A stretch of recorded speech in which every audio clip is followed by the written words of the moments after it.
Good morning, all of you. Good morning, Neelam.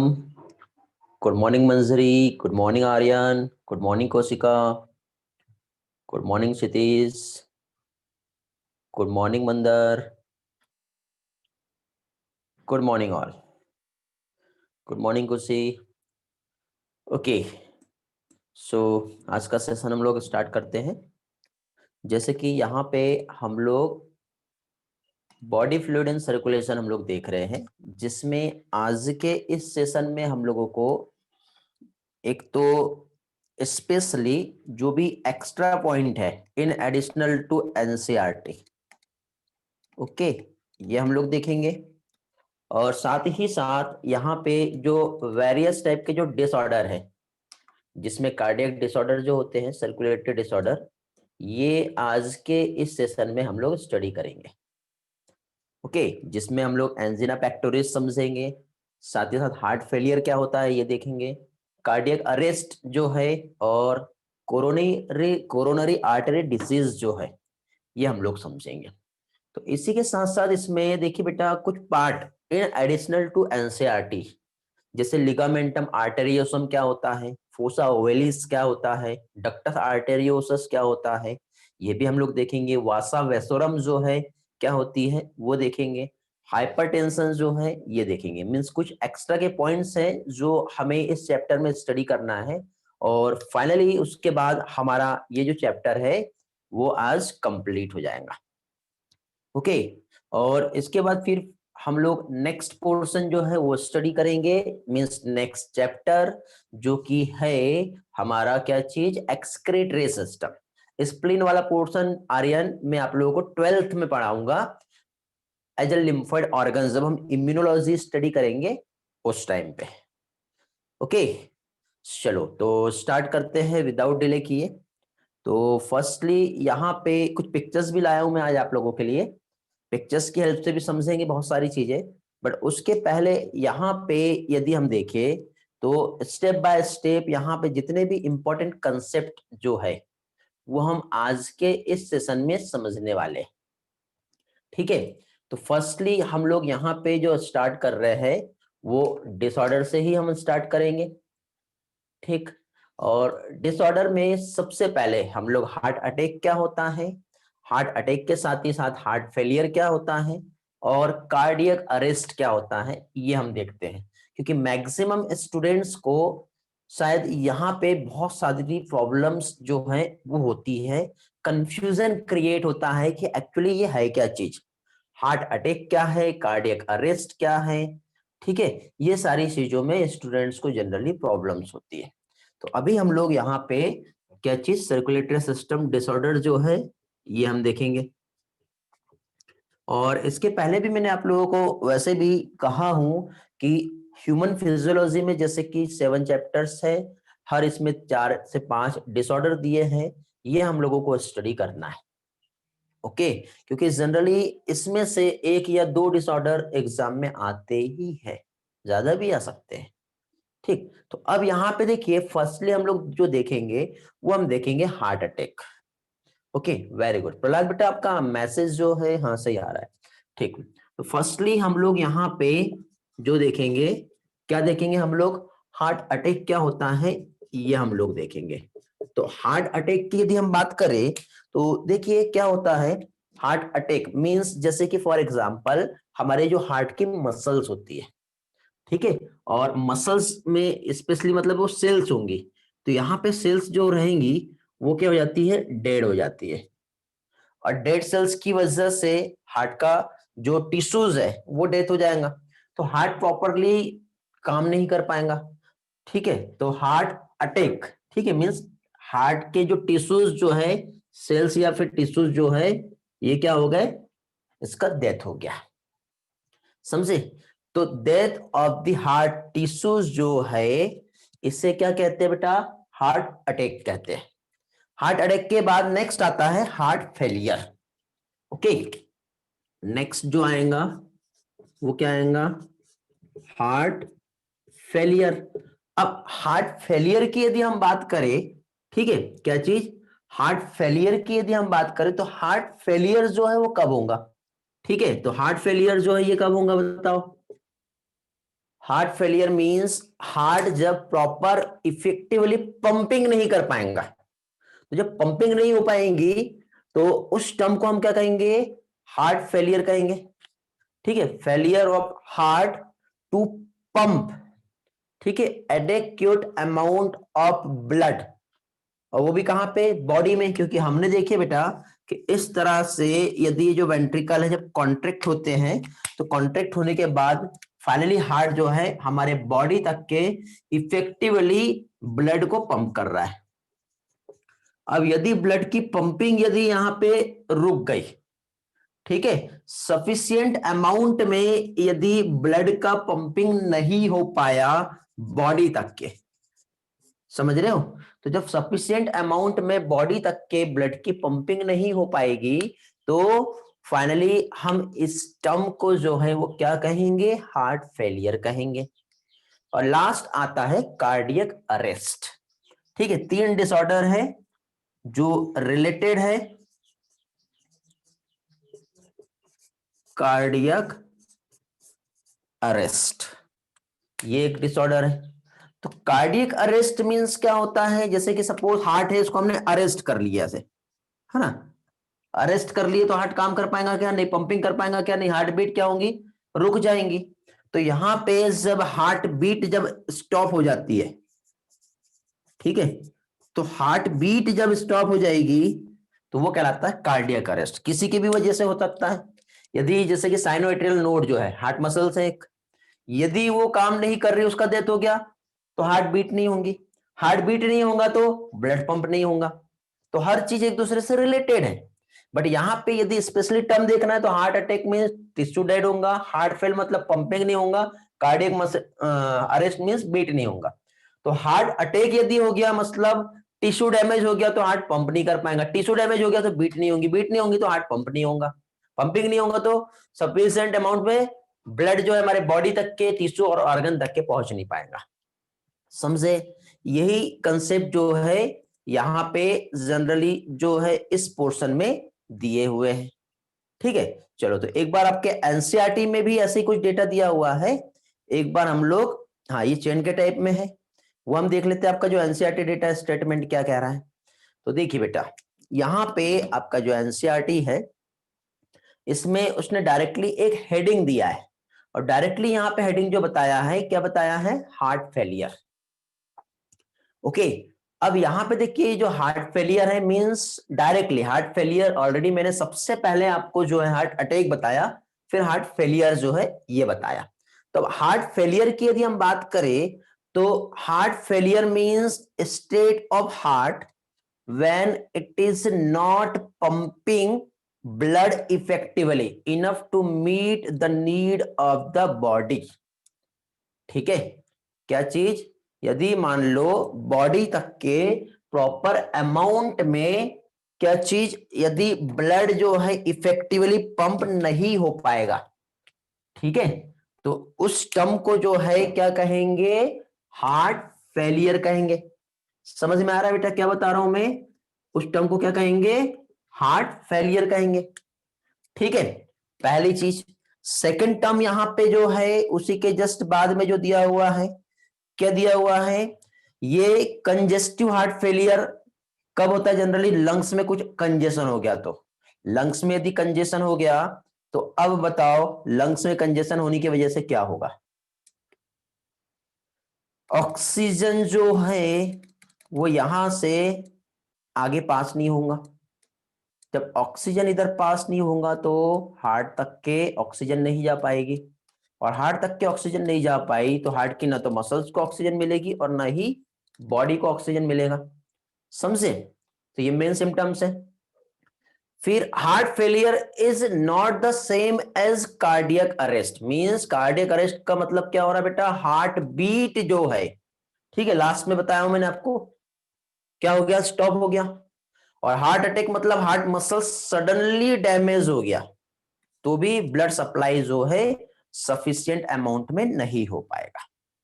तो मुझे ये बताओ, ये वाला पोर्शन आप लोगों को समझ में आया? कंफ्यूज तो नहीं होंगे? ये जो डेटा बताया ना मैंने, आपको ये याद रखना है। क्या बताया मैंने यहां पर आप लोगों को? यहां पे हार्ट अटैक मतलब डेड सेल्स, हार्ट फेलियर मतलब ब्लड पंप नहीं होगा, cardiac arrest means stop heart beat. Okay, ऐसा आप फ्लो चार्ट बना लेना, मतलब एक सिंपल टर्म में कीवर्ड जो होते हैं वो लिख लेना। यदि आप ऐसे लिख लोगे तो आपको सारी चीजें बहुत अच्छी तरह से क्लियर हो जाएगी। Okay, is it clear? Yes, so आगे बढ़ते हैं फिर हम लोग। ठीक है, अब हम लोग नेक्स्ट पोर्शन देखेंगे जिसे कहते हैं हाइपरटेंशन। हाइपरटेंशन को समझने के लिए हम लोगों को ब्लड प्रेशर क्या होता है वो समझना पड़ेगा। ओके, चलो, तो यहां पर अभी हम लोग जो समझेंगे वो देखेंगे क्या चीज, हाइपरटेंशन क्या होता है। अब हाइपरटेंशन की यदि हम बात करें तो हाइपरटेंशन को समझने के लिए फर्स्टली हम लोगों को यहां पर जो स्टडी करनी है वो क्या है, वो है हमारा सबसे पहले ब्लड प्रेशर। तो ब्लड प्रेशर यदि समझ गया तो बाकी चीजें भी समझ में आ जाएगी। तो देखिए, हम जानते हैं कि जैसे कि फॉर एग्जांपल हमारा ये जो है इस तरह से, ये हमारा हार्ट हो गया। ओके, एट्रिया और वेंट्रिकल बन गए। अब एट्रिया और वेंट्रिकल के बाद अभी हार्ट में ब्लड यहां से इधर आएगा और यहां से फाइनली ब्लड की जो है पंपिंग होगी, समझे? तो अब जब ब्लड यहां से पंप कर रहा है तो यहां पे हम लोग जो है ब्लड प्रेशर जो है ये क्या होता है ये समझेंगे। तो ब्लड प्रेशर मींस क्या कह सकते हैं बेटा, प्रेशर एक्सर्टेड, ठीक है, बाय ब्लड, वो भी कहां पे, elastic wall of the artery. ठीक है, आर्टरी पे देखो, ये आर्टरी है, आर्टरी की जो वॉल होती है इलास्टेबल होती है। तो इस इलास्टेबल वॉल पे यहां से जब ये देखो ये वेंट्रिकल पंप कर रहा है, तो यहां से एकदम फोर्स से ब्लड जाएगा। तो फोर्स से जब ब्लड जा रहा है तो यहां पे पंपिंग हो रही है, समझे? तो एक प्रेशर जो है यहां पे जनरेट हो रहा है। तो ब्लड प्रेशर का भी डेफिनेशन वैसे ही आएगा। क्या हो गया, एक तो प्रेशर क्या हो रहा है बेटा, एक्सर्टेड, ठीक है, क्या हो रहा, pressure exerted by the flowing of the blood, by flowing of the blood. ठीक है, जैसे ब्लड जो है यहां पे फ्लो हो रहा है, तो फ्लो होने के बाद ये जो आर्टरी की जो वॉल है, ठीक है, क्या चीज, आर्टरी की ये जो वॉल आपको दिख रही है इलास्टिक वॉल, इस पे एक प्रेशर जो है एक्सर्टेड हो रहा है। ठीक है, तो इस टर्म को कहते हैं क्या चीज, ब्लड प्रेशर। क्या कहेंगे इसे, ब्लड प्रेशर। ठीक है, अब ब्लड प्रेशर को हमको मेजर करना है, तो ये कैसे मेजर करेंगे? तो ब्लड प्रेशर को हमेशा हम लोग मेजर करते हैं कहां पे, आर्टरीज में, वेंस में, और कैपिलरीज में ब्लड प्रेशर मेजर नहीं होता। ठीक है, तो ब्लड प्रेशर को हमें मेजर करना है, तो मेजर करने के लिए हमें क्या चाहिए बताओ? मेजर करने के लिए हमें आर्टरी चाहिए होती है और एक इंस्ट्रूमेंट का यूज होता है। ठीक है, तो बीपी जो मेजर करना है, तो मेजर करने के लिए यहां पर एक इंस्ट्रूमेंट यूज होगा जिससे क्या कहते हैं, स्फैग्मोमैनोमीटर। ओके, क्या आएगा बताएंगे? Hello, स्फैग्मोमैनोमीटर,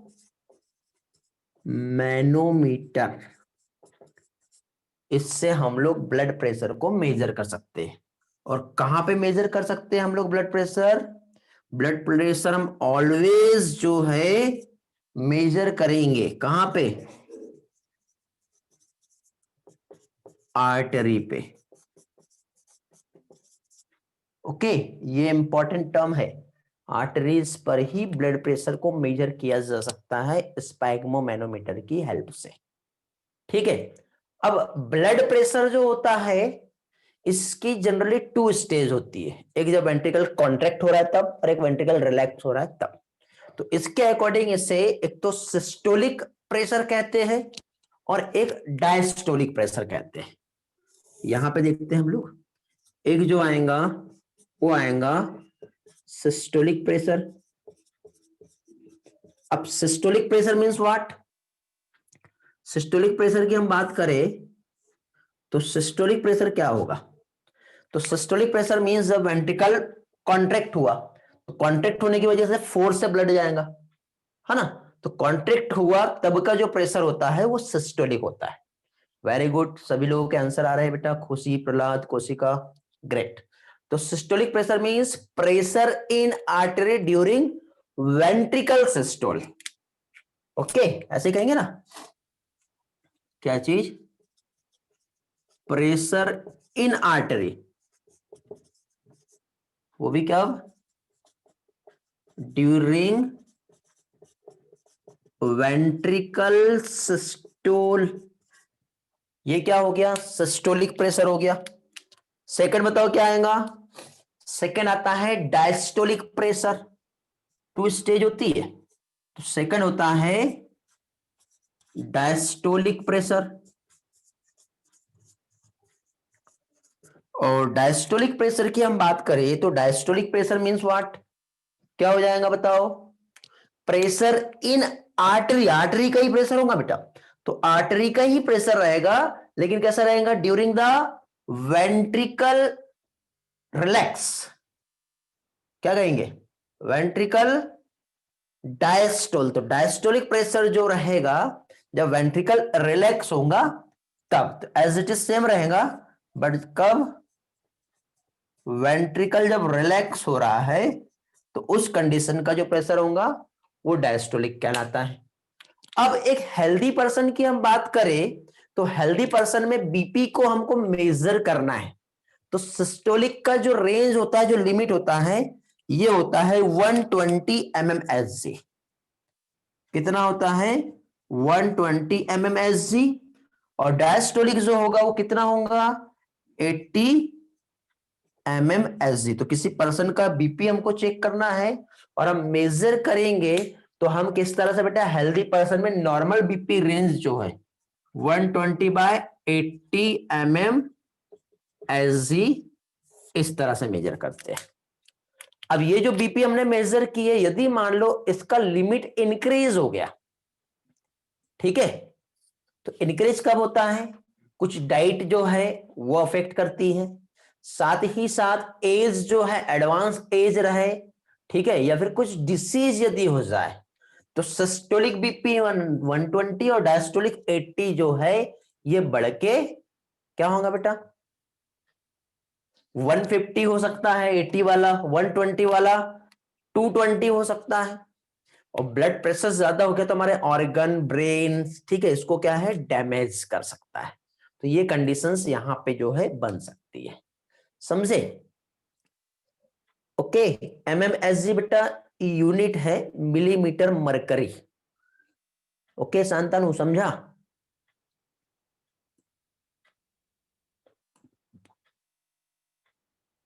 very good. तो ब्लड प्रेशर जब इंक्रीज हुआ, गुड बेटा, वेरी गुड प्रहलाद। अब ब्लड प्रेशर यदि इंक्रीज हुआ, ये जो रेंज है इस रेंज से यदि ये इंक्रीज हो गया तो ये कहलाएगा हाइपरटेंशन। इस रेंज से यदि डिक्रीज हुआ तो ये कहलाता है हाइपोटेंशन। तो एक आ जाएगा हाइपरटेंशन और दूसरा क्या आएगा? हाइपोटेंशन। तो रेंज से जब ब्लड इंक्रीज होता है, ब्लड प्रेशर, ठीक है, ब्लड नहीं, ब्लड प्रेशर जब इंक्रीज होगा तो वो क्या कहलाएगा? हाइपरटेंशन। और जब डिक्रीज होता है तो ये कहलाता है हाइपोटेंशन। क्लियर हो गया? अब हाइपरटेंशन मींस हाई बीपी को कहते हैं। अब हाई बीपी जैसे कि 120 था तो 120 से कितना हो जाएगा? 140 हो जाएगा। समझ रहे हो? अब 120 से 140 जो है ये एक्सेसिव ब्लड प्रेशर है, 220 तक के भी जा सकता है। 220 चला गया तो क्या होगा बेटा? बहुत ही ज्यादा डेंजरस, ब्रेन स्ट्रोक तक के हो सकता है, ठीक है। जैसे सेरिब्रोवास्कुलर एक्सीडेंट कहते हैं, जैसे जिसकी वजह से जो सेरिब्रल आर्टरीज होती है ना, वो भी रप्चर हो जाती है। ठीक है, कभी कभी देखना आपने सुने होंगे, अभी रिसेंटली मैंने, मेरे भी जो कांटेक्ट में एक पर्सन है, उनके साथ ऐसा हुआ। मतलब वो एक्चुअली वो इलेक्ट्रिशियन थे। ठीक है, इलेक्ट्रिशियन थे, तो वो इलेक्ट्रिक ऑफिस में उनका जो था वो जॉब था। अब इलेक्ट्रिक ऑफिस में जॉब होने के साथ ही साथ क्या हुआ, ट्रांसफार्मर फॉर्मर जो उसमें आग लग गई या कुछ तो भी ब्लास्ट हो गया। तो वहां पे जो सीनियर ऑफिसर है, उसने उस ऑपरेटर को कह दिया कि ये जो हुआ है तेरी वजह से हुआ है। अब तेरी वजह से हुआ तो अब इसका जो भी हर्जाना है ये तुझे ही भुगतना पड़ेगा, तेरे ऊपर एक्शन लिया जाएगा और तेरे साथ ही ये सारी प्रॉब्लम होगी। ठीक। तो अब उस पर्सन ने, उस बंदे ने इतना ज्यादा टेंशन ले लिया कि टेंशन लेने की वजह से मतलब एकदम ऑब्वियसली बीपी हाई हुआ होगा। बीपी हाई हुआ तो एकदम ब्रेन स्ट्रोक, ब्रेन का जो है हमारा जो नर्व्स कहते हैं, नर्व्स जो है, ठीक, नर्व्स मींस सेरेब्रल आर्टरीज जो है वो रप्चर हो गई, तो ब्लीडिंग हो गई, जिसकी वजह से कोइंसिडेंटली उस पर्सन का डेथ हो गया। ठीक है, तो इतना डेंजरस जो है होता है, समझ रहे हो। तो ये चीज है जो बहुत प्रॉब्लम भी क्रिएट करती है। ठीक है बेटा, समझ में आ गया। वीडियो क्वालिटी सही मिल रहा है या फिर पिक्सल्स में प्रॉब्लम आ रही है? प्रॉब्लम होगा तो फिर नेटवर्क स्विच करना पड़ेगा, क्योंकि रिकॉर्डिंग भी आपको ऐसे ही मिलेगी फिर। ठीक है, ओके। मेरे आउटपुट में तो ठीक दिख रहा है, बीच बीच में थोड़ा ब्लर हो रहा होगा नेटवर्क फ्लक्चुएशन की वजह से, बाकी तो ओके है, फाइन है। जिनके पास पीसी है, जो लोग पीसी से यूज कर रहे हैं, एक बार वो लोग भी बता देंगे बेटा। वीडियो क्वालिटी ओके होंगे तो ठीक है, अच्छी बात है, ऑल क्लियर है। चलो तो कोई बात नहीं, आगे बढ़ते हैं फिर फाइनली।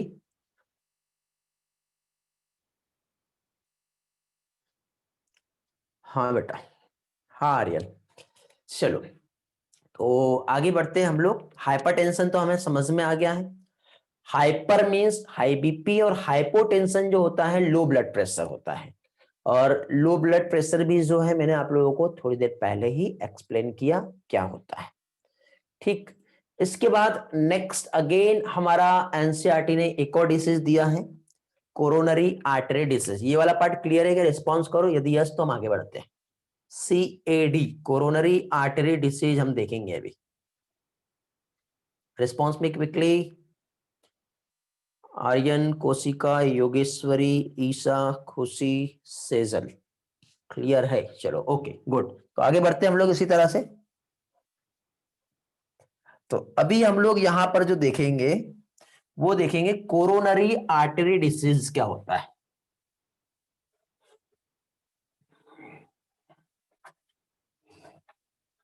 क्या देखेंगे अभी हम लोग? Coronary artery disease. अब कोरोनरी आर्टरी डिसीज की हम बात करें तो शॉर्ट टर्म इससे कहते हैं CAD। क्या कहते हैं इसे? CAD। CAD means coronary artery disease.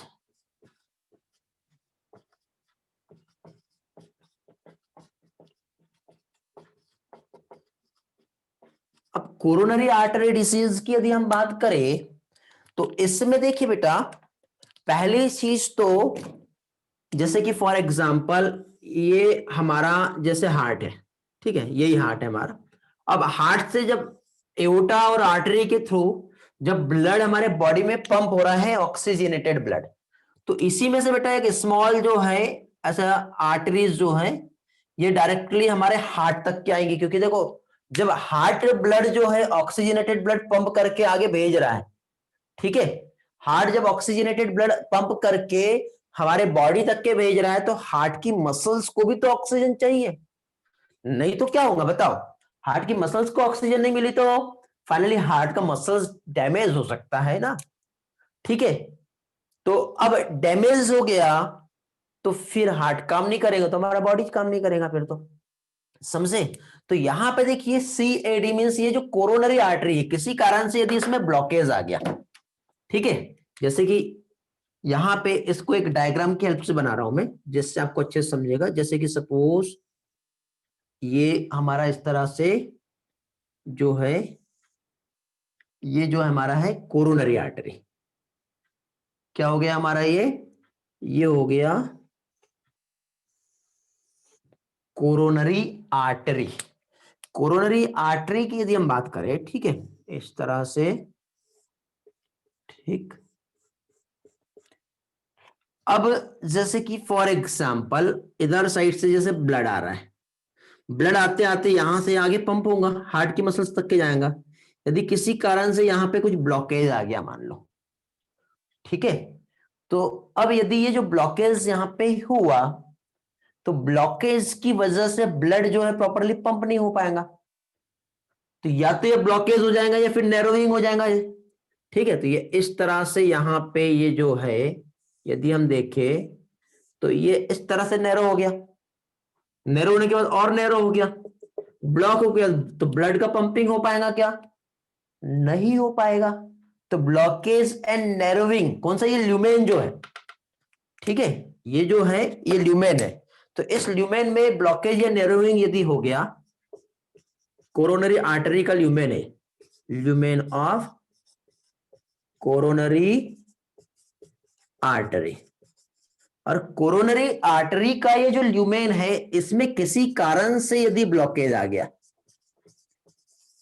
या फिर किसी कारण से ये नैरो हो गई, तो इफेक्टिवली ब्लड की पंपिंग नहीं हो पाएगी।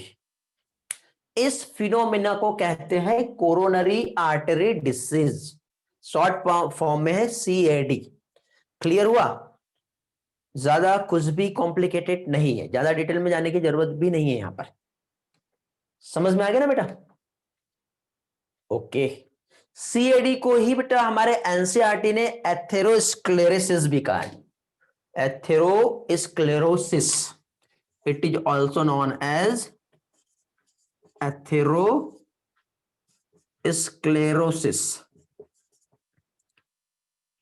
ओके, तो एथेरोस्क्लेरोसिस मतलब ब्लॉकेज या फिर नैरोइंग यदि हो गया कोरोनरी आर्टरी, तो उसे कोरोनरी आर्टरी डिसीज या तो CAD या फिर एथेरोस्क्लेरोसिस भी कहते हैं, ठीक है। अब जनरली वैसे देखा जाए ना, तो ये एथेरोस्क्लेरोसिस जो है ये कब, कैसे और क्यों होता है, तो देखो जैसे कि कोरोनरी आर्टरी यहां पे कुछ इस तरह से प्लैग यदि फॉर्म हो गया, ये ऐसा प्लैग जो है ये ऐसा फॉर्म हो जाता है।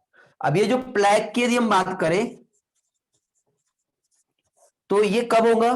Due to deposition of fatty substance, जैसे लिपिड हो गया, कोलेस्ट्रॉल हो गया, या कैल्शियम जो है वो डिपॉजिट हो जाता है, ठीक है, या कुछ फाइब्रस टिश्यू यदि वहां पर डिपॉजिट हो जाए, ठीक है। वेरी गुड बेटा, प्रहलाद का आंसर आया, बहुत बढ़िया। कैल्शियम डिपॉजिट हो सकता है, ठीक है, साथ ही साथ फैट हम कह सकते हैं, फैट मींस लिपिड, ओके, ये डिपॉजिट हो सकता है, कोलेस्ट्रॉल डिपॉजिट हो सकता है। तो इसका यदि डिपोजिशन हो गया तो उसकी वजह से प्लैग फॉर्म हो जाएगा, प्लैग फॉर्म हो गया तो अब बताओ पंपिंग जो होंगी ब्लड की आगे बढ़ पाएगा क्या? नहीं बढ़ पाएगा। और जब यदि फोर्स से ब्लड आ रहा है और आगे बढ़ नहीं पा रहा है, तो वो क्या होगा, वो रप्चर हो जाता है, जिससे क्लॉट्स की भी कंडीशन वहां पे आती है, जिसे थ्रोम्बस कहते हैं। आपको याद होगा मैंने थ्रोम्बस बताया था, थ्रोम्बस मतलब जैसे कहीं क्लॉट हो गया, वो वहां से टूट गया, टूटने के बाद हमारे बॉडी में कहीं पे भी घूम रहा है, घूम रहा है, घूम रहा है, और कहीं पे भी जाके वो उस जगह को ब्लॉक कर दे रहा है, तो थ्रोम्बस कहलाता है। बट ये जो है एथेरोस्क्लेरोसिस है। अब एथेरोस्क्लेरोसिस के अलावा, ये तो हमारा एनसीईआरटी का है, इसके अलावा एक आर्टेरियोस्क्लेरोसिस भी होता है। तो एथेरो के अलावा आर्टेरियोस्क्लेरोसिस जो है वो भी मैं आप लोगों को जो है एक बार बता देता हूं क्या है, तो दोनों में डिफरेंस देख लेते हैं। ये वाला पार्ट क्लियर हुआ क्या बेटा? पहले रिस्पॉन्स करो, यदि यस तो हम फिर आगे बढ़ते हैं। सॉरी, क्लियर है? ओके। खुशी, अथर्व, कोशिका, आर्यन, ईशा, अनुश्री, स्वयं, ओके, ग्रेट। चलो तो फाइनली हम अभी आगे का नेक्स्ट पोर्शन देखेंगे, और नेक्स्ट पोर्शन जो है मींस डिफरेंसेस जो है वो हमें देखना है, थोड़ा सा एडिशनल टू एनसीईआरटी है। एथेरोस्क्लेरोसिस और आर्टेरियोस्क्लेरोसिस क्या होता है, ठीक है। तो आर्टेरो और एथेरो, एथेरो मैंने यहां पे आपको जो बताया, तो एथेरो का मतलब क्या हो गया बेटा? डिपोजिट हो रहा है लिपिड, तो लिपिड के डिपोजिशन की वजह से जो प्लेग फॉर्म हो रहा है, तो प्लेग के फॉर्मेशन से ये जो कोरोनरी आर्टरी जो है वो नैरो हो गई है, समझे? तो जो नैरोविंग जो होता है, ठीक है, या फिर ब्लॉकेज जो होगा या फिर प्लैग जो फॉर्म होगा, इस फिनोमिना को एथेरोस्क्लेरोसिस कहते हैं। ठीक है, एथेरोस्क्लेरोसिस। एक जो टर्म है वो है क्या चीज, आर्टेरोस्क्लेरोसिस। आर्टेरियो क्या कहलाएगा, स्क्लेरोसिस। अब ये जो आर्टेरोस्क्लेरोसिस की यदि हम बात करें तो ये हार्डनिंग ऑफ आर्टरी को कहते हैं। किसे कहते हैं ये कहते हैं hardening of artery. Okay, narrowing of artery जो था वो क्या था बेटा, नैरोविंग ऑफ आर्टरी था एथेरोस्क्लेरोसिस, हार्डनिंग ऑफ आर्टरी जो है वो आर्टेरोस्क्लेरोसिस है। यहां पे प्लेग का फॉर्मेशन नहीं होगा, सिर्फ आर्टरीज जो है हार्ड होती है, स्टिफ एंड रिजिड हो जाती है, कैल्सिफिकेशन जो है, ठीक है, उसकी वजह से जनरली जैसे कैल्शियम सॉल्ट जो होता है ना, कोलेस्ट्रॉल के साथ यदि डिपोजिट हो गया तो ये क्या होगा, हार्ड थिक हो जाती है एकदम, और थिकनेस जब बढ़ जाएगी और इस तरह से जब कंडीशन आती है तो ये क्या कहलाता है, आर्टेरोस्क्लेरोसिस। समझा गया बेटा, आर्टेरो और एथेरोस्क्लेरोसिस में क्या डिफरेंस है? मैंने आपको इसका पीडीएफ भी शेयर किया हूं, ठीक है, मॉड्यूल्स उसमें भी दिया हुआ है, तो आप एक बार वो रिफर करोगे। हाँ बेटा, वेरी गुड, पार्थ का आंसर बहुत सही आ रहा है, hardening of tunica internal layer of blood, very good. मुझे बहुत अच्छा लगता है बेटा जब आप लोग ऑलरेडी पहले से पढ़ के आते हो और सारी चीजें आपको मालूम होती है, कंसेप्ट यहाँ पे आप समझते हो, सारी चीजें याद करते हो, ठीक, और यही चीज बेटा आपकी सक्सेस है, और यही चीज लाइफ में आपको बहुत आगे बढ़ाने वाली है। बट इस चीज को मेंटेन करके रखना है, ठीक है। पार्थ का आंसर आ रहा है, प्रहलाद का आंसर आ रहा है, ठीक, बाकी सभी लोग भी आंसर कर रहे हैं, बट वही है, जब भी बेटा आपका एक रूल्स होना चाहिए, जो मैं आज पढ़ाने वाला हूं वो आप पहले से पढ़ के आ जाओ, मॉड्यूल पढ़ लो, एनसीईआरटी पढ़ लो, मेरे से कंसेप्ट समझ लो, और वो चीज बिल्कुल ऐसे याद हो जाना चाहिए आपको, ठीक। और एक और चीज, जब भी आप टेस्ट देते हो तो टेस्ट का एनालिसिस करो। एनालिसिस मतलब कौन से क्वेश्चन एनसीईआरटी के कौन से जगह से आए हैं और किस तरह से पूछे गए हैं, क्या वो सही है या फिर गलत है, वो सारी एनालिसिस अच्छी तरह से होनी चाहिए, समझे। और यही एनालिसिस जो है ये आपको लाइफ में आगे बढ़ाएगी। और फाइनली ये सब होने के बाद जब चैप्टर कंप्लीट हो गया, तो कंप्लीट होने के बाद, चैप्टर के एंड होने के बाद बेटा वन पेज जो नोट्स होते हैं वो आपको बनाना है। अब वन पेज नोट्स जो होते हैं वो क्या होते हैं, तो वन पेज नोट्स का मतलब ये है कि अब आप चैप्टर का एनालिसिस करो कि ऐसे कौन से पार्ट है जो आपको समझे हैं, ऐसे कौन से पार्ट है जो नहीं समझे हैं, ऐसा कौन सा पार्ट है जो आपको फाइनली जब आप एग्जाम दोगे फाइनल वाला उस टाइम पे याद नहीं रहेंगे, उन पॉइंट्स को वन पेज नोट में नोट करके रखना है। किसका नीड है बार बार रिवाइज करने का, कहीं ऐसा तो नहीं है कि पढ़ने के बाद हम भूल जाएंगे, ऐसे कौन कौन से पार्ट है जो हमें याद नहीं रहने वाले, तो उनको आप नोट करके रखो, तो वो बेटा जो वन पेज नोट्स है ना, वो आपके लास्ट मोमेंट पे एग्जाम के दिन काम में आएंगे, ठीक है। क्योंकि यदि आपको कहा जाए कि बेटा कंप्लीट एनसीईआरटी का रिवीजन करना है तो वो नहीं हो पाएगा, समझे। लेकिन वो जो पेजेस जो है उसका आपको रिवीजन करना है तो आप बहुत अच्छे से रिवाइज भी कर लोगे, ठीक है। चलो आगे बढ़े। तो ये हम लोगों ने डिसीज देखे, कौन सा, एथेरो और आर्टेरोस्क्लेरोसिस। लास्ट टाइम का कुछ ना कुछ नहीं छूटेगा बेटा, ये आप हर टाइम के टेस्ट से हर टाइम एक लर्निंग लोगे, और वही लर्निंग जो है आप लोगों के काम में आएंगी, ठीक। ओके, स्पीड शुरू से मेंटेन करके चलो। बायो के क्वेश्चंस को आपको, एक क्वेश्चंस को 30 सेकंड में सॉल्व करना है, यानी बायो के 90 क्वेश्चंस को आप सॉल्व कर रहे हो तो आपका 45 मिनट से लेके 50 मिनट्स में सॉल्व हो जाना चाहिए, जिसकी वजह से आपको फिजिक्स और केमिस्ट्री में टाइम मिलेगा। ये सक्सेस का की है, ठीक है। आगे चल के मैं बहुत सारे टिप्स दूंगा आपको, क्वेश्चन सॉल्व करने का तरीका, स्टडी टिप्स, मेमोरी टेक्निक्स, बहुत सारी चीजें बताऊंगा, ठीक है। बट फिलहाल आप पढ़ो, थोड़ा सा डेटा आपके पास आएगा तो आपकी प्रैक्टिस भी लूंगा मैं, जिसमें बहुत सारे क्वेश्चंस जो है वो भी रहेंगे, समझ गए। ओके, चलो तो आगे बढ़ते हैं, नेक्स्ट पार्ट देखेंगे अभी हम लोग। और नेक्स्ट जो है उसमें हम लोग अब नेक्स्ट डिसीज जो है हमारा एंजिना पेक्टोरिस, वो हम देखेंगे।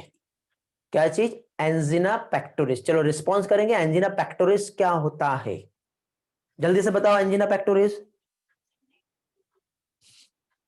ओके, बताओ एंजिना पेक्टोरिस पता है आप लोगों को?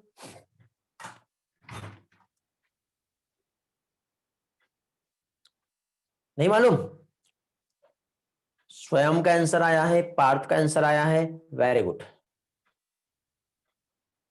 Very good. क्यों होता है बेटा? Very good. चलो तो नेक्स्ट डिसीज अभी हम लोग देख रहे हैं, और नेक्स्ट जो डिसीज है वो है एंजिना पेक्टोरिस। फाइनली आज ये चैप्टर हमारा कंप्लीट हो जाएगा। ओके ग्रेट, बहुत बढ़िया। एंजिना, एंजिना पेक्टोरिस भी कहते हैं या एंजिना भी कहते हैं। तो एंजिना मींस क्या होता है बेटा? चेस्ट में पेन होगा। अब चेस्ट में पेन क्यों हो रहा है? ड्यू टू, यदि प्रॉपर अमाउंट में ऑक्सीजन का सप्लाई नहीं हो पाया, और जब प्रॉपर अमाउंट में ऑक्सीजन का सप्लाई, वो भी कहां पे? हार्ट में। यदि हार्ट में प्रॉपर अमाउंट में ऑक्सीजन का सप्लाई नहीं हो पाया तो हार्ट की मसल्स डैमेज हो जाएगा। हार्ट की मसल्स काम नहीं करेंगी तो इफेक्टिवली ब्लड पंप नहीं होगा। हर तरीके से बहुत सारी प्रॉब्लम्स होंगी। ठीक है, समझे? क्लियर हुआ? हाँ, देखिए बेटा, जब ऑफलाइन क्लास चालू होगी, मंदर का एक क्वेश्चन आ रहा है कि जब ऑफलाइन क्लास शुरू होने होंगे तब अभी का जो भी आपने पढ़ाया है वो रिवाइज होने वाला है। किसने बोला बेटा ऐसा? मुझे ये बताओ, आपका 2 साल का जो सिलेबस है जिसको हमको कंटिन्यूअसली पढ़ना पड़ता है, वही चीज मैं फिर से पढ़ाऊंगा तो टाइम कितना वेस्ट होगा? पहले तो मुझे ये बताओ, ऑनलाइन क्लास में ये जो मैं पढ़ा रहा हूं आपको समझ रहा है या नहीं समझ रहा है? यदि आप माइंड में इस बात को बैठा के रखे होगे कि ऑनलाइन से कोई फायदा नहीं हो रहा है और समझ नहीं रहा है, तो फिर आपको अगेन फिर से क्लास की नीड होगी। और माइंड में आपने ये बैठा ले कि नहीं, हमको लाइफ में आगे बढ़ना है, हमको नीट का एग्जाम जो है वो क्रैक करना है, तो क्या करना है? हमको आगे बढ़ना है, हर चीज पढ़ना है। ठीक है? हाँ, तो पहली चीज तो बेटा यदि माइंड में बैठा के रखे हो तो वो निकाल दो। ओके गुड, समझता है अच्छे से वो भी। मंदर का आंसर आया पार्थ, फायदा ही फायदा है। चलो अच्छी बात है, समझ रहा है। All crystal clear. Riya, Parth online class का समझता है, अच्छा गुड। ओके, अच्छा पढ़ाता हूं मैं। थैंक यू, थैंक यू मंदर।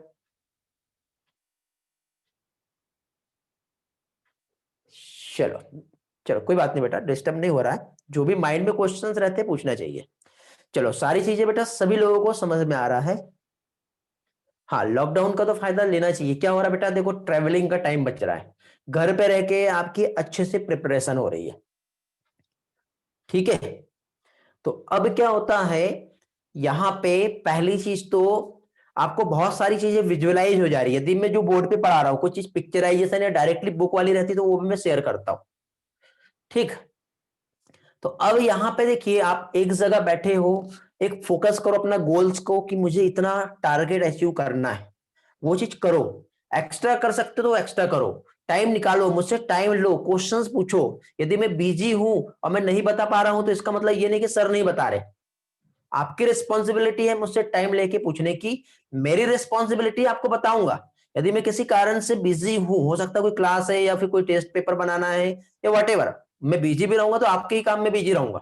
आपका बैच है, आपका सीनियर बैच है, सुपर सीनियर बैच, उसमें बिजी रहूंगा। कंटेंट को डेवलप करना है तो उस कंटेंट को डेवलप करने में मैं बिजी हूं, समझे? उस पर रिसर्च करना, उसमें बिजी हूं, तो मैं आपको टाइम नहीं दे पाऊंगा। लेकिन आपको उस टाइम पे टाइम नहीं दे पाया इसका मतलब ये नहीं कि मैं टाइम नहीं दे रहा हूं, आपको बाद में टाइम लेना पड़ेगा मुझसे, समझे? तब जाके बेनिफिट मिलेगा। ओके, चलो तो एंजिना पेक्टोरिस जो है ये क्लियर हो गया। बट बस यही डिसीज है बेटा, इसके अलावा और कुछ नहीं है। थोड़ा सा कुछ एक्स्ट्रा के टर्मिनोलॉजी जो है वो मैं आप लोगों के साथ शेयर करता हूं अभी। ठीक, इसमें हम लोग जो है, अब देखो बेटा, ये हमारा एनसीईआरटी था, अब थोड़ा सा एनसीईआरटी का बाहर आ रहे हैं। एनसीईआरटी के बाहर बेटा इसमें हम लोगों को कुछ टर्म समझना है। एक हम लोगों को देखना है फोसा ओवेलिस क्या होता है, और दूसरा हम लोगों को देखना है क्या चीज फोरामेन ओवेल क्या होता है। इसके बाद एक हम लोगों को डक्टस आर्टेरियोसस क्या होता है ये समझना है, और उसी के साथ साथ हम लोगों को ठीक है इससे रिलेटेड और भी टर्म्स देखना है। ठीक है, तो स्टेप बाय स्टेप हम सारी चीजें देखेंगे। किसी का चैट आया देख लेता हूं पहले। Heart blockage and heart attack same है क्या? योगेश्वरी, बाकी लोग आंसर देंगे बेटा। हार्ट ब्लॉकेज और हार्ट अटैक सेम है क्या? रिस्पॉन्स करेंगे।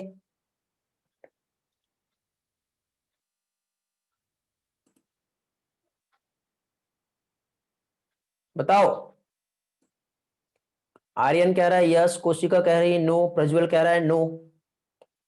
Aryan both are the same. Parth yes. बेटा हार्ट अटैक में मैंने क्या बताया? टिश्यू का डेथ हुआ है। हार्ट ब्लॉकेज जो है एक अलग टर्म हो गया।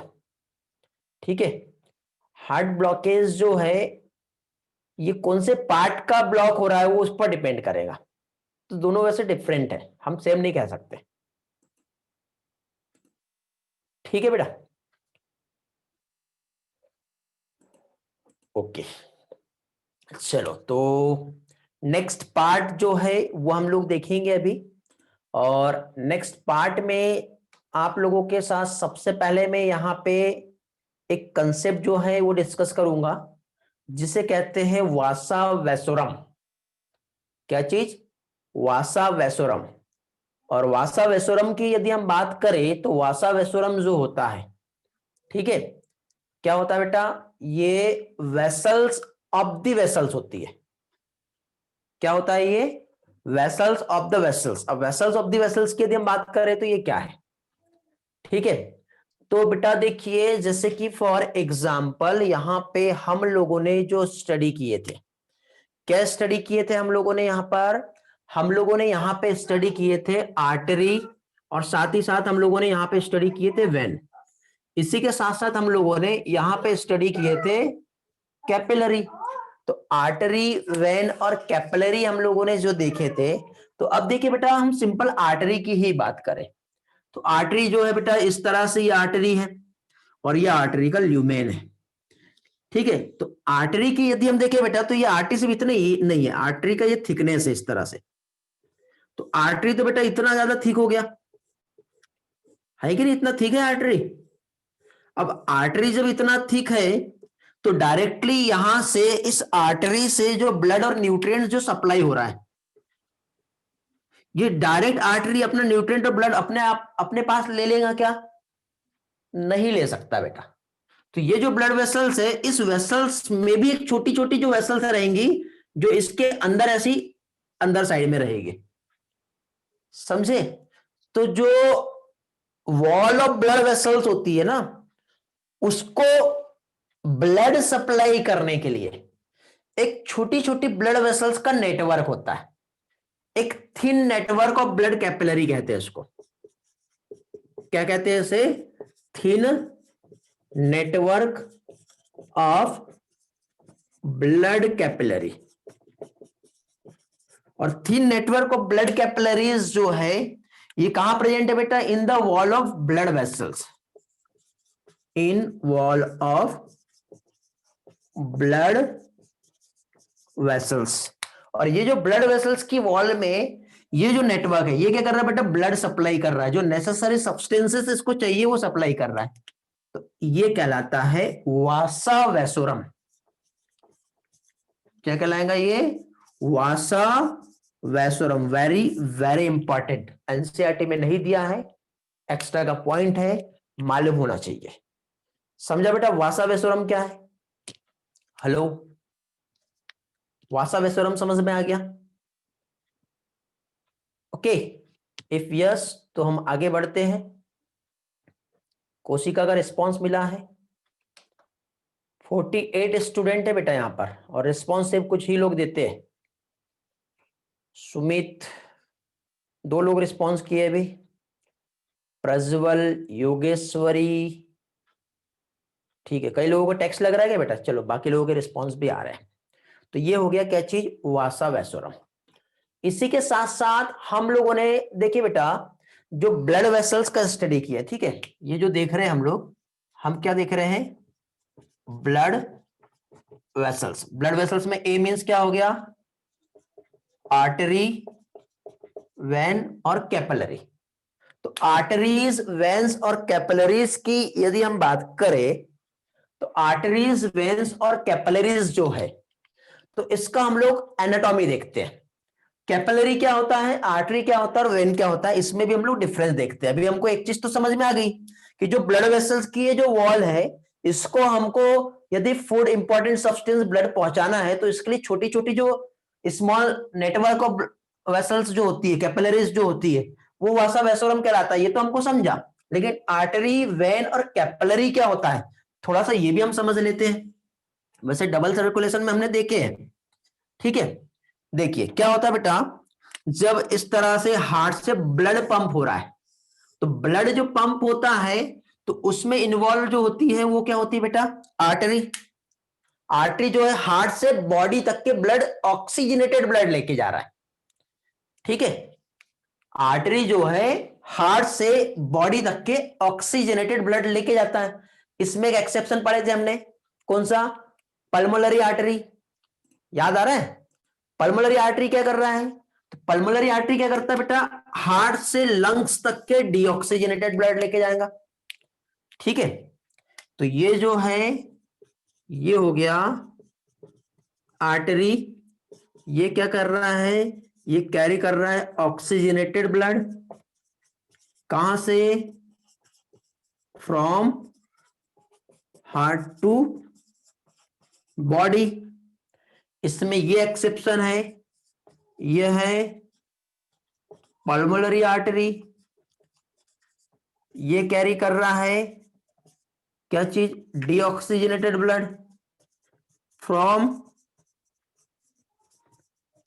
Heart to lungs. तो आर्टरी के रिस्पेक्ट में दो इंपॉर्टेंट टर्म मैंने बताया। हमेशा देखना बेटा, आर्टरी जो है, अब यहां से ब्लड पंप हो रहा है, तो आर्टरी में जो प्रेशर जो होता है, ब्लड प्रेशर, वो हमेशा हाई देखने को मिलेगा। इसके रिस्पेक्ट में हम वेंस की हम बात करते हैं। तो वेंस जो है, इसमें दो चीज आती है, एक तो डायरेक्टली वेंस आएंगी और दूसरा पल्मोनरी वेंस आएंगी। तो वेंस जो है बेटा, बॉडी से हार्ट तक के कौन सा ब्लड लेके आ रहा है? Deoxygenated blood. But pulmonary veins जो है, लंग्स से हार्ट तक के कौन सा ब्लड ला रहा है? Oxygenated blood. तो यहां पे बेटा ये डीऑक्सीजनेटेड ब्लड लाता है और ये क्या है? ऑक्सीजनेटेड ब्लड लेके आता है। ये एक इंपॉर्टेंट टर्म हो गया, ये एक इंपॉर्टेंट टर्म हो गया, ये एक इंपॉर्टेंट टर्म हो गया। तीन टर्म आप लोगों को याद रखना है, ठीक है। आर्टरी और पल्मोनरी आर्टरी क्या है, वेंस और पल्मोनरी वेंस क्या है। कैपिलरी पे हम आ रहे हैं, बट अभी आपको आर्टरी और पल्मोनरी आर्टरी आपको याद रखना है। ब्लड प्रेशर हाई जो कहां पे देखने को मिलेगा बेटा? तो आर्टरी जो होता है, यहां पे हाई बीपी होता है, बट वेंस में जो होता है, ब्लड प्रेशर जो है लो होता है। क्यों? क्योंकि यहां से पंप किया है, बट इधर साइड जो है वापस आ रहा है।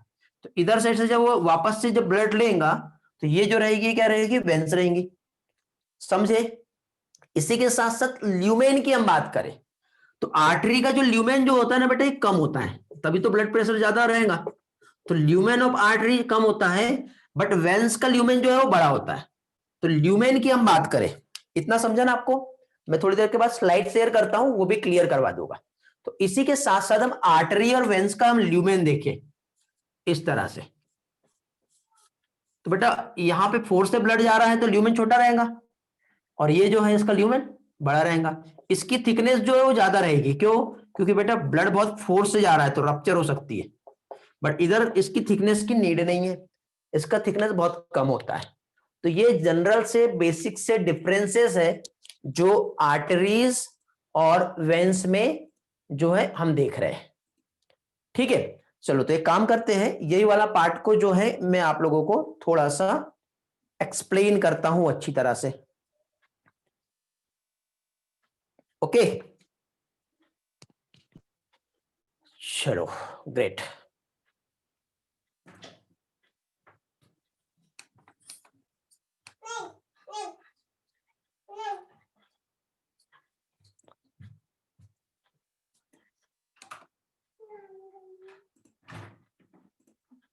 ओके चलो स्लाइड दिखाई दे रही है बेटा, ब्लड वेसल्स वाला, ब्लड वेसल्स वाला स्लाइड दिख रहा है। ग्रेट। देखो तो अभी मैं आप लोगों को, अभी देखो ऊपर का पार्ट मैं बता रहा हूं, आर्टरीज जो है इसकी लेयर्स भी समझाऊंगा। ठीक है, तो आर्टरी की लेयर्स हम देखें बेटा, तो देखो जनरली यहाँ पे इस तरह से ये आर्टरी जो है ऐसा इसका लेयर रहेगा, ऐसा 3 लेयर होती है। ठीक है, एक आउटर लेयर होती है ट्यूनिका एक्सटर्ना, फिर ट्यूनिका मीडिया, और लास्ट इनर मोस्ट लेयर आती है ट्यूनिका इंटरना।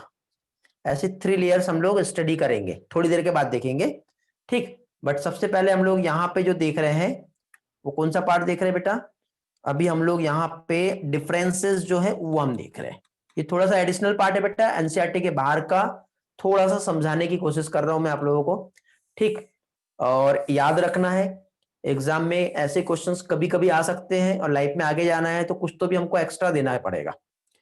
ठीक है, तो देखो बेटा आर्टरी हमने देखे और दूसरा वेन्स हमने देखे।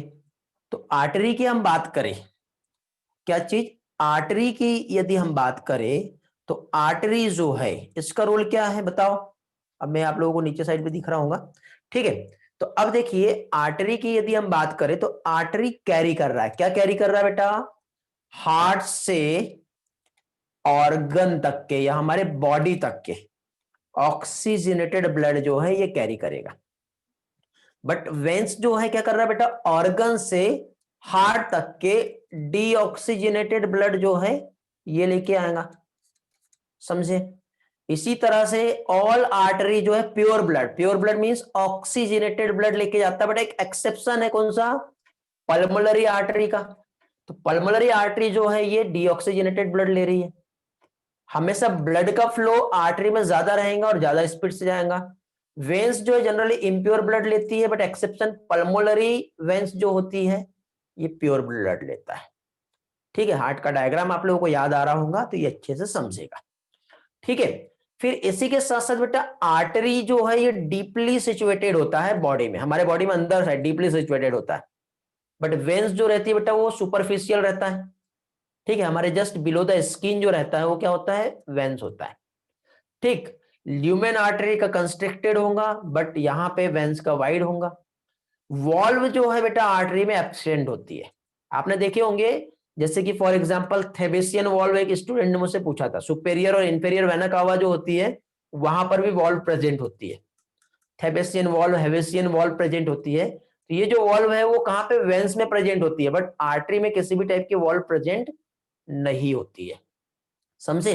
तो आर्टरी में वॉल्व जो रहेगा ये क्या होगा, एब्सेंट होता है, बट वेन्स में वॉल्व प्रेजेंट होती है। ठीक है, कलर छोड़ दो, इसमें देखो ट्यूनिका मीडिया लेयर जो होती है बेटा ये थिकर होती है। ठीक, बट यहां पे जो होती है थिन होती है, जिसकी वजह से आर्टरी जो होता है वो कैसा होता है, थिक होता है, और वेन्स जो होता है वो कैसा होता है, थिन होता है। आर्टरी को थिक होना इसलिए जरूरी है क्योंकि जब ब्लड प्रेशर हाई रहेगा और फोर्स से ब्लड आएगा तो ये वॉल रप्चर नहीं होनी चाहिए, इसलिए आर्टरी जो है वो थिक होती है। समझ में आ गया, तो ये कुछ कंसेप्ट था हमारे लिए जो इंपॉर्टेंट था। इसके बाद देखिए यहां पे एनाटॉमी हम देखें तो एनाटॉमी में मैं थोड़ी देर पहले आपको एक स्ट्रक्चर बताया था। ठीक है, देखो यहाँ पे आपको आर्टरी, वेन्स और कैपिलरी 3 आपको स्ट्रक्चर दिखाई दे रहे होंगे। तो देखो इस तरह से ये आर्टरी है और आर्टरी का ये ल्यूमेन आपको दिखाई दे रहा है ना, अंदर साइड ल्यूमेन है। तो outer most layer tunica externa होता है, मिडल वाला ट्यूनिका मीडिया होता है, और इनर मोस्ट लेयर जो होती है ट्यूनिका इंटरना होता है। एज इट इज देखो वेन्स में भी सेम रहेगा बेटा, बट थोड़ा सा इसका ल्यूमेन और इसकी जो लेयर जो है वो किससे बनी है उसका इसमें डिफरेंसेस आता है। अब डिफरेंसेस की हम बात करें तो डिफरेंसेस कैसे आएगा, तो देखो बेटा ट्यूनिका एक्सटर्नल लेयर जो है यदि हम इसकी बात करें तो यहां पे देखो ये आउटर मोस्ट लेयर है ट्यूनिका एक्सटर्ना जो कि लूज कनेक्टिव टिश्यू से बना हुआ है।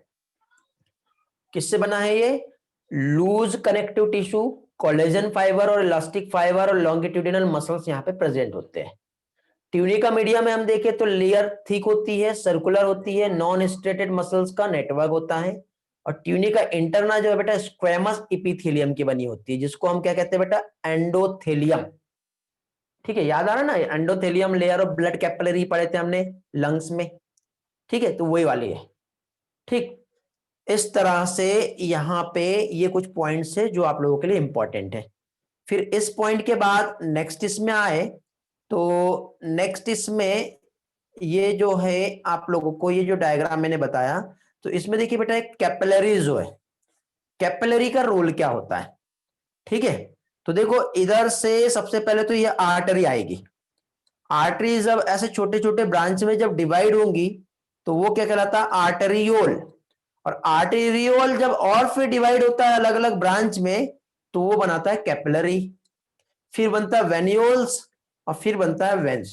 तो ये जो कैपिलरी है बेटा, इसकी जो लेयर है बहुत थिन होती है, और थिन होने की वजह से जितना भी इंपॉर्टेंट सब्सटेंसेस है ये जो है ये क्या है, एक्सचेंज होता है। तो कैपिलरी को डिस्कवर करने वाले एक साइंटिस्ट है जिसका नाम है डी कास्टेलो। अभी नाम याद आ गया मेरे को, डी कास्टेलो एंड स्टर्ली करके साइंटिस्ट है, उन्होंने इसे डिस्कवर्ड किया था। ओके, ये याद रखना है। दिया है क्या यहाँ पर, एक मिनट, यहाँ पर मुझे दिख तो रहा है शायद, सॉरी सॉरी, मैं डी कास्टेलो किसका बता दिया, सॉरी बेटा, हाँ गलत बता दिया। कैपिलरी सिस्टम जो डिस्कवर्ड किया है मार्सेलो मालपिगी ने डिस्कवर्ड किया है।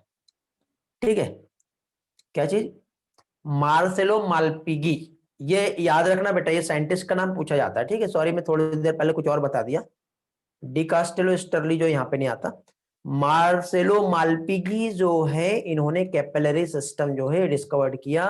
कैपिलरी क्या करता है, ये जो हमारा टिश्यू है इनके बीच में जो एक्सचेंज हो रहा है वो कैपिलरी की हेल्प से ही होता है। तो कैपिलरी मतलब देखो, एंड विथ आर्टरी और स्टार्ट विथ वेंस। ठीक है, जो नेटवर्क होता है वो क्या कहलाता है बेटा, कैपिलरी का कहलाता है, मतलब दोनों के बीचों बीच में प्रेजेंट होती है ये। ओके, क्लियर हुआ, रिस्पॉन्स करेंगे जल्दी से। वेरी गुड बेटा, इंफेरियर वेना कावा में थेबेसियन वॉल्व होती है। Very good Parth, great. चलो, तो ये एक पॉइंट्स हम लोगों ने देख लिए जो आपका क्लियर हुआ अभी। ठीक है, तो अब देखो बेटा, ये इस तरह से मैंने थोड़ी देर पहले आपको जो बताया था, इस तरह से ये हमारा जो है ये ब्लड वेसल्स है। इस ब्लड वेसल्स में ये छोटी छोटी जो ब्लड वेसल्स है ये होती है वासा वेसोरम। ये ऐसी छोटी छोटी जो है ये वेसल्स है, ये क्या कहलाता है, वासा वेसोरम कहलाता है।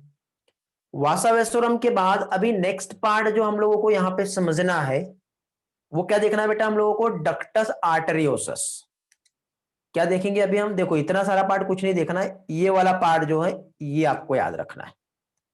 डक्टस आर्टेरियोसस मतलब क्या होता है बेटा, देखो ये जो डीऑक्सीजनेटेड ब्लड यहां से जो पास हो रहा है इस तरह से।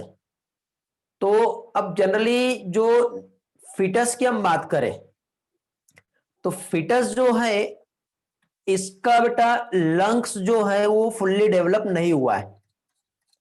ठीक है, अब लंग्स फुल्ली डेवलप नहीं हुआ है तो जो डीऑक्सीजनेटेड ब्लड यहां से इधर आएगा तो ये लंग्स तक के नहीं जाता है, ये डायरेक्टली बेटा ये हमारा जो एओर्टा है वहां पे पहुंच जाता है। ठीक है, तो डायरेक्टली जो एओर्टा है वहां पे जो जाएगा तो उसके लिए बेटा यहां पे ये इस तरह से एक शटल होता है, एक चैनल, जो कि ये जो होता है हमारा क्या, पल्मोनरी आर्टरी से एओर्टा के बीच में कनेक्शन रहेगा। तो डायरेक्ट डीऑक्सीजनेटेड ब्लड एओर्टा में जाता है और फिर वो बॉडी में पंप होता है। क्यों, क्योंकि मदर से जो प्लेसेंटा के थ्रू जो ब्लड आ रहा है वो ऑलरेडी ऑक्सीजनेटेड ब्लड ही है, समझे। हाँ, तो वेरी गुड बेटा, लास्ट डेवलपिंग ऑर्गन जो फिटस में वो लंग्स ही होता है। वेरी गुड, गुड बेटा प्रहलाद, समझ गए। तो इस तरह से यदि हम देखें तो ये जो है क्या है बेटा, ये कहलाता है डक्टस आर्टेरियोसस। एग्जाम में आपको यदि डक्टस आर्टेरियोसस यदि पूछा तो आप बताओगे क्या चीज बेटा? पल्मोनरी आर्टरी से एओर्टा के बीच का जो कनेक्शंस जो होता है, ठीक है, ये कहलाता है डक्टस आर्टेरियोसस। ठीक है, अब ये क्या होगा बेटा एडल्ट में या हम लोगों में या बच्चे होने के बाद ये क्या हो जाता है? क्लोज हो जाता है इस तरह से। अब ये जब क्लोज हो जाएगा तो ये क्लोज होने के टर्म पे इसको हम क्या कहते हैं? लिगामेंटम आर्टेरियोसम कहेंगे। क्या कहलाएगा? ये लिगामेंटम आर्टेरियोसम। क्या कहलाएगा ये? लिगामेंटम आर्टेरियोसम। देखो यहां पे ये दिख रहा है आपको, ये दिख रहा है, ये था बट ये रिप्रेजेंट कर रहा है, बट ये क्लोज हो गया। तो अभी क्या होगा? यहां पे ऑक्सीजनेटेड और डीऑक्सीजनेटेड ब्लड मिक्स नहीं होगा। इस मिक्सिंग को रोकना है तो वहां पे एक डिप्रेशन होता है, उसे कहते हैं लिगामेंटम आर्टेरियोसम। क्या कहलाएगा ये? लिगामेंटम आर्टेरियोसम। ठीक है, कहां पे देख लिया बेटा आपने स्कीमा? सुमित कहां देखे? यहां पे है क्या कहीं?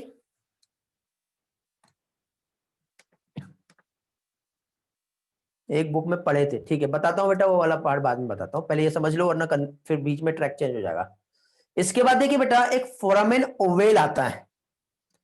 ठीक है, फोरामेन ओवेल जो होता है मींस क्या होता है? देखो यदि हम देखें तो इस तरह से, जैसे ये हार्ट है, ठीक है, अब हमें मालूम है कि ये जो हार्ट है तो इसमें जो सप्लाई जो हो रहा है ब्लड का, वो कैसे हो रहा है? तो ब्लड की जो सप्लाई हो रही है वो डायरेक्टली ऑक्सीजनेटेड और डीऑक्सीजनेटेड मिक्स नहीं हो रहा है, ये इस तरह से अलग अलग जा रहा है। देखियो ना आपने? बट जनरली यहां पे आप लोग देखेंगे कि ये जो ब्लड है यहां से डायरेक्टली इधर आ गया। देखो इधर आया राइट एट्रियम में, कुछ अमाउंट में वेंट्रिकल में जाएगा, फिर बाकी यहां पे इन दोनों के बीच में एक ओपनिंग होती है इस तरह से, जो इंटर एट्रियल सेप्टम जो होता है ना, ये बीच में ऐसा ओपन दिख रहा है। ये ओपन होने की वजह से ये ब्लड जो है डायरेक्टली राइट एट्रियम से लेफ्ट एट्रियम तक के चला जाता है। क्यों? क्योंकि ब्लड तो ऑलरेडी ऑक्सीजनेटेड है, ये कंप्लीटली डेवलप नहीं हुआ है अभी फिटस का हार्ट, समझे? अब जब कंप्लीटली डेवलप नहीं हुआ है तो यहां पे क्या होता है बेटा?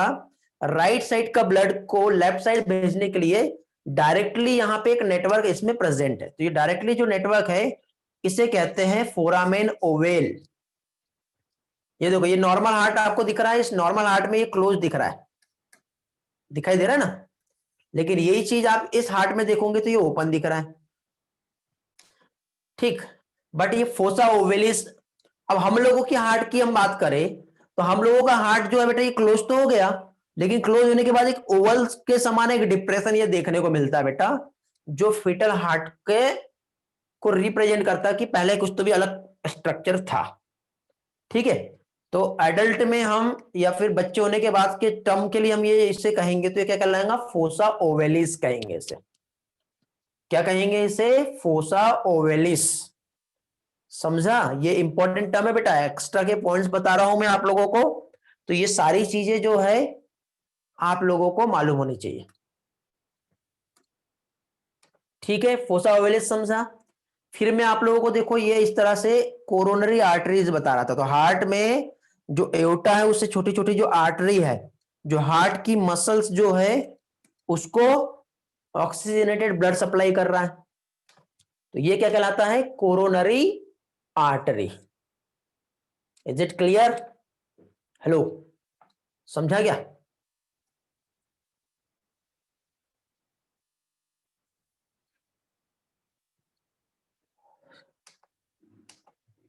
चलो तो गुड। तो एक काम करते हैं, कुछ क्वेश्चंस जो है वो आप लोगों के साथ डिस्कस कर लेता हूं अभी मैं। ठीक है,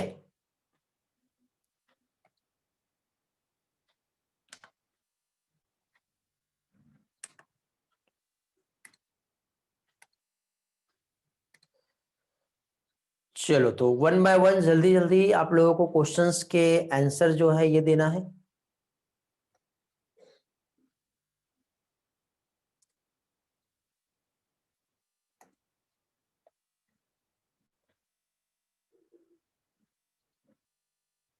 one of the following nerves inhibit the rate of heart beat.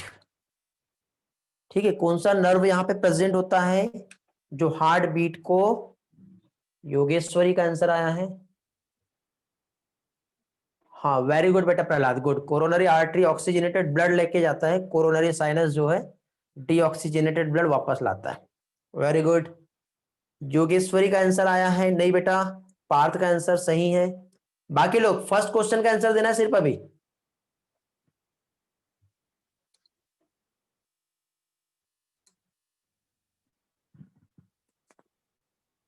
No Khushi, no Harshita, very good कोशिका।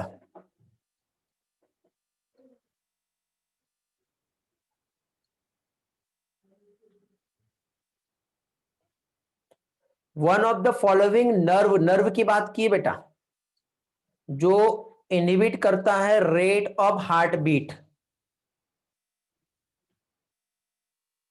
सिंपैथेटिक तो बढ़ाता है, पैरासिम्पैथेटिक दिया नहीं है, तो ये वैगस नर्व है बेटा जो सिंपैथेटिक या पैरासिम्पैथेटिक की सप्लाई को लेके जाता है। ये मैं न्यूरॉन्स वाला पार्ट जब पढ़ाऊंगा तब आपको वैगस नर्व पढ़ाऊंगा, मैं आपके एनसीईआरटी में नहीं दिया है, बट ये एक्स्ट्रा पॉइंट है जो मैं आप लोगों के साथ डिस्कस करूंगा, तो याद रखेंगे बेटा। ठीक है, कंफ्यूज हो रहे हो आप लोग। सेकेंड बेटा फर्स्ट हार्ट साउंड बताओ। फर्स्ट हार्ट साउंड जो है क्या होता है? Very good, lub at the beginning of ventricle systole या एट द, और कुछ होता है? चलो वेरी गुड। थर्ड का आंसर देंगे,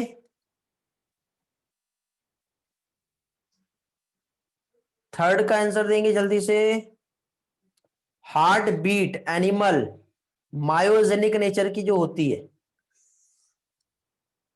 मायोजेनिक एलिफेंट में होंगी, कॉकरोच में नहीं होता बेटा हार्ट बीट मायोजेनिक। ओके, अब भूल गए लगता, मैंने आपको ऑर्थोपोड्स पढ़ाया था, न्यूरोजेनिक और मायोजेनिक हार्ट में डिफरेंस पढ़ाया था। ठीक है, हाँ एलिफेंट आएगा, very good. Next question, question number 4, fourth का आंसर देंगे। Which of the following sequence systemic circulation pathway.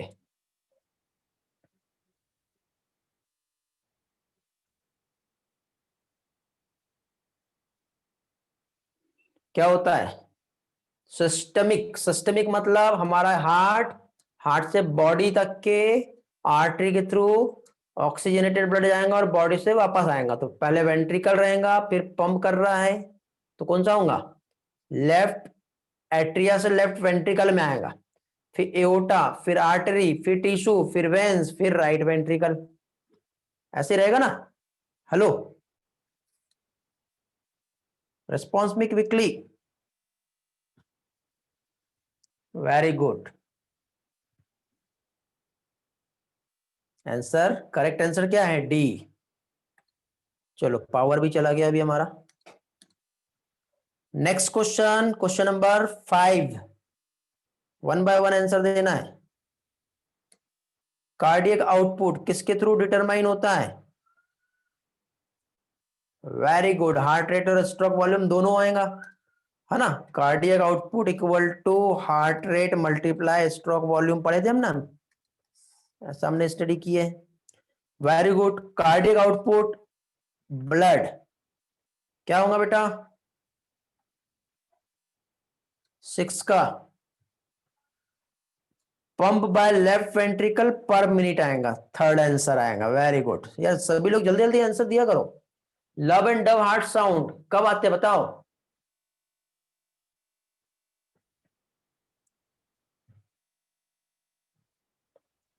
Closing of valve, कौन सी वॉल्व होती है बेटा? लब कब आता है, कौन से क्लोजिंग की वजह से आता है, और डब कौन से क्लोजिंग की वजह से आता है बताओ?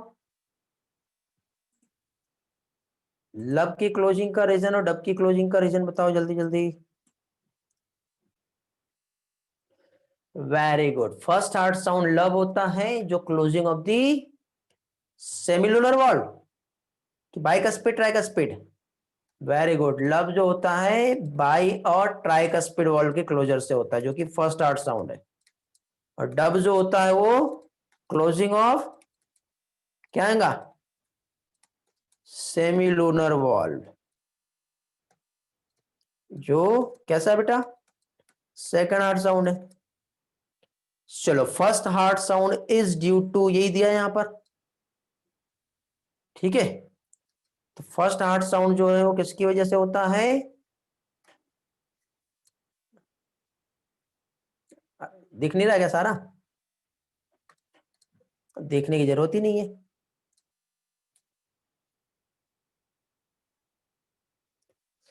Very good, first heart sound बताओ। कंफ्यूज कर दिया बेटा ऑप्शन ने। हाँ, फर्स्ट हार्ट साउंड आता है closure of mitral, mitral means bicuspid और ट्राइकस्पिड वॉल्व, ऐसे होता है ना। हाँ, मिट्रल वॉल्व और बाइकस्पिड वॉल्व जो होता है वो क्या होता है, सेम होता है। ग्रेट। चलो, तो फाइनली बेटा ये तो था हमारा मेन जो कंसेप्ट था सर्कुलेटरी सिस्टम का। एंड इस तरह से आज जो है सर्कुलेटरी सिस्टम जो है हमारा कंप्लीट हुआ। ठीक है, अब इससे रिलेटेड बेटा कुछ क्वेश्चंस का प्रैक्टिस जो है वो मैं आप लोगों को डायरेक्टली डेटा शेयर करूंगा। मैं क्लास में नहीं ले रहा हूं, नेक्स्ट लेक्चर में हम लोग डायरेक्टली नेक्स्ट चैप्टर जो है वो स्टार्ट करेंगे। ठीक है, next chapter means circulatory system जो है ये हम नेक्स्ट लेक्चर में कंटिन्यू करने वाले हैं। ओके, ऑलमोस्ट चैप्टर हमारा फिनिश हो गया है, कंप्लीट हो गया है। तो नेक्स्ट इसमें हम फाइनली नेक्स्ट चैप्टर के साथ मिलेंगे। किसी के कुछ भी डाउट्स रहे आप मैसेज कर सकते हो, टाइम निकाल के कॉल कर सकते हो। सारे लेटेस्ट अपडेट बेटा आप ज्वाइन तो कर ही चुके हो बेटा टेलीग्राम ग्रुप, यूट्यूब चैनल को भी सब्सक्राइब कर ही लिए हो। वहां पे आप लोगों को सारे लेटेस्ट अपडेट वीडियोस और सारा डेटा मिलेगा। ये वाला डेटा भी बेटा मैंने अपडेट कर दिया हूँ इस लिंक पे, आप यदि यूज कर रहे होंगे इस लिंक का। ठीक है, तो ये वाली जो लिंक है ये ऑलरेडी अपडेटेड है, जिसमें बेटा ये सारी चीजें जो है यहाँ पे आप लोगों को मिलेगी। ठीक है, ओके। गूगल फॉर्म वाली प्रैक्टिस जो मैं आपको इस बार बेटा डायरेक्टली सीट प्रोवाइड कर रहा हूं। ठीक, और सीट के थ्रू ही डायरेक्ट जो है टेस्ट जो है इस बार देना है आप लोगों को। नेक्स्ट चैप्टर हम डायरेक्टली स्टार्ट करेंगे। चैप्टर के एनसीईआरटी भेजना है, हाँ बेटा ठीक है, इस चैप्टर का एनसीईआरटी भेज दूंगा मैं। मॉड्यूल मिल गया आप लोगों को। नेक्स्ट चैप्टर जो है बेटा एक्सक्रीशन एंड ऑस्मो रेगुलेशन जो है वो हम स्टार्ट कर रहे हैं। ठीक है, किसी को कुछ क्वेश्चन पूछना है, कोई क्वेरीज है किसी का, कुछ भी पूछना है तो आप लोग पूछ सकते हो। क्लियर है, चलो तो एंड करें फिर। मॉड्यूल नहीं मिले सॉफ्ट कॉपी से पढ़ो, कोई प्रॉब्लम नहीं, मैं ऑफिस में एक बार इन्फॉर्म कर देता हूँ। मॉड्यूल तो आ गए होंगे बेटा, अश्विनी मैम से कांटेक्ट करो एक बार, मिल जाएंगे। ठीक है, प्रहलाद बेटा आप कौन सी बैच में ज्वाइन किए हो, एलकेएम में हो या फिर सदर ज्वाइन ज्वाइन किए हो, कौन सी बैच से हो आप प्रहलाद? प्रहलाद, पार्थ, अथर्व, योगेश्वरी, प्रीवियस ईयर वाले क्वेश्चन आपको सॉल्व करना है बेटा, मैं आपको सीट सेंड करूंगा। Hanuman Nagar, Prahlad, very good. योगेश्वरी, अथर्व, पार्थ, आप कौन से बैच से हो? अथर्व भी हनुमान नगर है, सुमित अंबाजरी है, योगेश्वरी भी हनुमान नगर है, पार्थ भी हनुमान नगर है। चलो बढ़िया, ग्रेट। चलो, समझ में आ रहा है ना बेटा सारी चीजें, आप लोगों को मजा आ रही है पढ़ने में, हर चीज क्लियर हो रही है। सरवरी भी हनुमान नगर। आर्यन बेटा आप कौन से बैच से हो? हाँ बेटा, ये क्लास यूट्यूब पे मिल जाएगी आपको, डोंट वरी।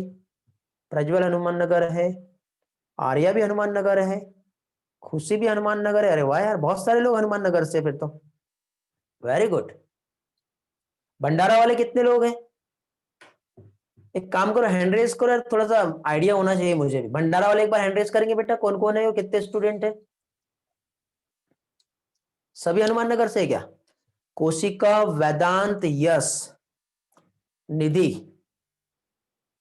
रियस, स्वयं, तुषार, आयुष, आप लोग भंडारा ब्रांच से है ना? चलो ठीक है, अभी आप लोअर हैंड कर लो। मंदार भी हनुमान नगर से ही है, बढ़िया। लिपिज्ञा, बेटा आप कौन से ब्रांच में ज्वाइन किए हो वो पूछना चाह रहा हूं मैं। आर्यन पौनी से, यानी आप भंडारा ब्रांच में ज्वाइन किए होंगे फिर। चलो ठीक है, ओके गुड, ग्रेट। चलो, ब्रांच में सिर्फ इसलिए पूछा कि आप कहां से एक्चुअली हो मालूम होना चाहिए, ठीक है। चलो वेरी गुड। ठीक है, तो फिर मैं आपको पास्ट ईयर के क्वेश्चन शेयर करूंगा, आप लोगों को सॉल्व करना है, या फिर आप चाहोगे कि सर क्लास में ही डिस्कशन लेना है तो क्लास में डिस्कस ले लेंगे, ठीक है। सभी जगह पढ़ा रहा हूं बेटा फिलहाल, तो मैं आगे का मुझे भी नहीं पता, जहां पे ऑफिस भेज देगा वहां पहुंच जाऊंगा मैं तो, ठीक है। फिलहाल तो अभी तक के मैं एलकेएम ब्रांच में ही लेता था, हनुमान नगर में। हाँ क्लास में लेता हूँ बेटा मैं, क्लास एलकेएम ब्रांच का मेन ब्रांच है मेरा। ओके, एलकेएम फिर अंबाझरी चालू हुआ था बीच में, एलकेएम अंबाझरी दोनों, और अनूप, 3 बिल्डिंग लेता था। रिपीटर का भी क्लास मेरे हाथ में था, बट इस बार नहीं ले रहा हूं मैं।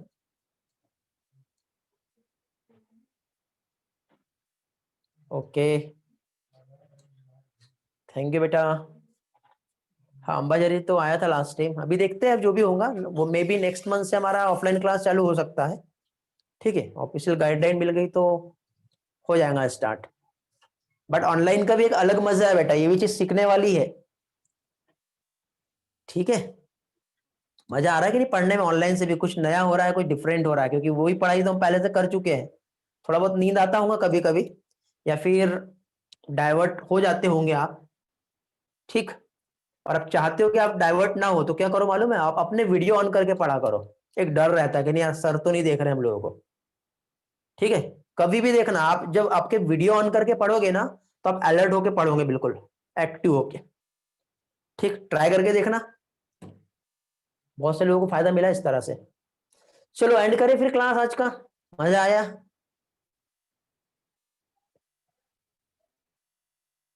चलो थैंक यू बेटा, बहुत बढ़िया आर्यन, गुड। चलो thank you, have a nice day, bye bye, मिलते हैं फिर नेक्स्ट लेक्चर में। हाँ बेटा रेड्यूस हो गए कोविड केस, बहुत अच्छी बात है हमारे लिए।